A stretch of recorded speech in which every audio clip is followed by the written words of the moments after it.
Olá, eu sou Márcia Medeiros e esse é o canal Monólogos. Nesse vídeo, nós continuaremos discutindo o que pode a literatura. Bem, o que pode a literatura?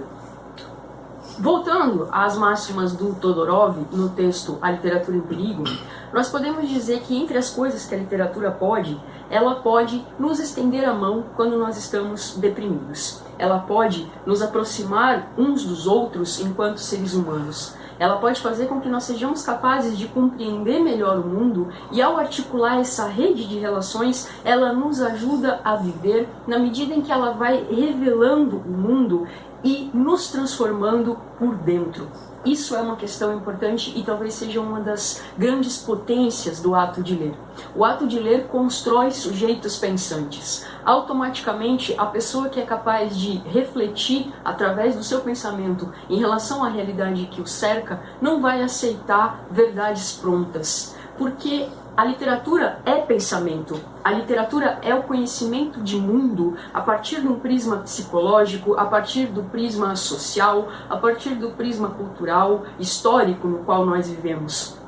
Ela é constituída enquanto uma realidade que faz parte da experiência humana e a partir dessa realidade ela nos faz viver experiências singulares enquanto ela vai manejando, filosoficamente determinados conceitos e determinadas ideias e práticas e construções, enquanto ela vai elaborando esses pensamentos e nos devolvendo na forma de uma história. A literatura é algo que preserva a riqueza e a diversidade da existência e ela permite a articulação dessa riqueza e dessa diversidade a partir da construção dos saberes que o texto literário articula. E aqui é importante que a gente frise uma questão. O Todorov acredita que o escritor, quando ele está compondo uma obra, ele não impõe uma tese. E eu acho que particularmente eu concordo com o Todorov, e isso eu falo da minha própria experiência enquanto escritora. Para quem me conhece e sabe, eu já escrevi alguns romances e alguns contos e um pouco de poesia. A gente não escolhe o que a gente escreve. O autor ele não tem esse domínio. Muitas vezes a escrita ela flui da nossa própria cabeça como se nós não tivéssemos quase que autoridade sobre aquilo que nós estamos escrevendo. É quase como se a gente tivesse uma outra voz articulando esses saberes. Nós damos forma, muitas vezes, a objetos, a acontecimentos, a personagens com as suas próprias características, com as suas próprias identidades, e nós incitamos o leitor a criar uma tese em relação àquilo que nós escrevemos. Quando eu dava aula de teoria literária, eu costumava dizer isso para os meus alunos: não julguem o autor, não digam o fulano disse ou o beltrano disse, porque é o seu olhar em relação àquilo que aquele autor articulou enquanto processo de saber que permitiu que você tivesse essa análise. O seu olhar enquanto sujeito histórico, enquanto sujeito social, enquanto sujeito comprometido com determinadas causas, com determinados princípios éticos. A obra literária, como diz o Todorov, ela é responsável por produzir um tremor nos nossos sentidos. Ela é responsável por fazer com que a nossa imaginação desperte. Isso é uma força da literatura, é uma potência que ela possui. Ela tem verdades suas, peculiares, mas ela não pretende com essas verdades articular o mesmo princípio e a mesma veracidade da ciência. Não é esse o destino e nem o intento e nem o objetivo do texto literário. O texto literário, ele existe e ele é articulado e ele é confirmado pela aprovação das pessoas que o leem.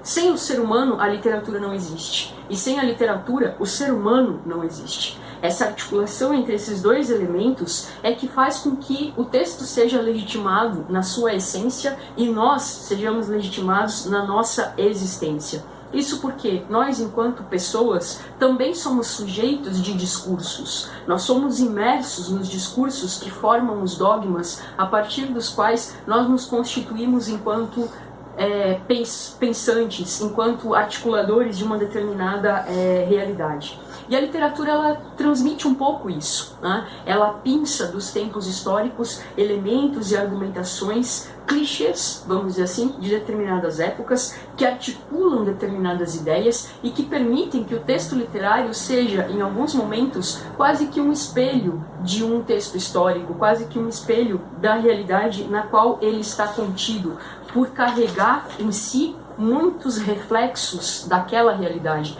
mas sem o comprometimento de fazer com que aquilo que ele está produzindo enquanto informação, enquanto discurso, seja verdade. A literatura, ela não formula sistemas de preconceitos ou de censura. Na verdade, ela sofre com isso, né? A literatura, ela pode nos apresentar verdades que são um tanto desagradáveis. Acho que todos nós aqui também, já falei isso no vídeo anterior, já lemos algum texto que nos fez sentir desconfortáveis, mas isso é uma forma que nós temos também de produzir aprendizado, né? Esse desconforto é algo que nos ensina enquanto sujeitos e é algo importante para a nossa construção enquanto ser humano. Então, o que pode a literatura? A literatura pode nos tornar sensíveis. A literatura pode fazer com que nós sejamos capazes de ouvir outras vozes que não a dos nossos semelhantes. Ela nos permite compreender o universo para além daquele no qual nós estamos contidos. E ela pode nos trazer verdades de uma forma muito lírica e muito lúdica que talvez nós tivéssemos medo de ouvir se alguém nos falasse sobre elas seriamente. Eu espero que vocês tenham gostado desse vídeo e no próximo a gente fecha aí essa trinca onde nós estamos falando sobre o que pode a literatura. Não esqueçam, toquem o sininho, curtam o canal, divulguem e compartilhem. Um grande abraço e até a próxima.